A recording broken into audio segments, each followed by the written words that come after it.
Kakaibang pagdiriwang ng Family Month sa Lanao del Norte. Hindi nagpaawat ang mga buntis sa pagrampa para sa corona ng Gandang Buntis 2023. May ulat si Lou Antonio ng PIA Iligan City, Lanao del Norte.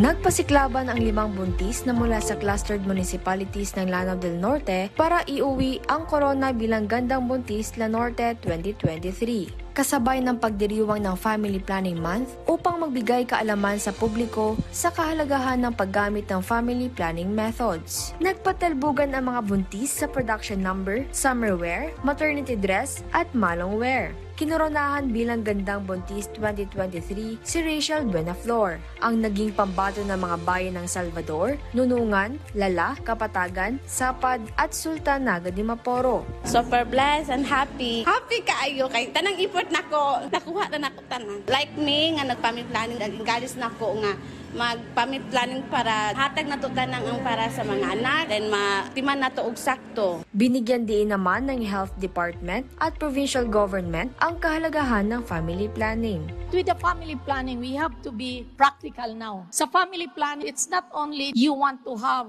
less children, but it's also for the mother and the child. That's why we have to have spacing. Family planning is not an individual decision. It's a decision of both the couples. It's a discussion that needs to happen within the family at kailangan magplano kung paano natin ipapractice ang family planning. May booth, palaro at forum din upang magbigay impormasyon sa family planning. Pinangunahan ito ng Provincial Health Office ng Provincial Government sa tulong ng DOH, Commission on Population and Development at World Health Organization.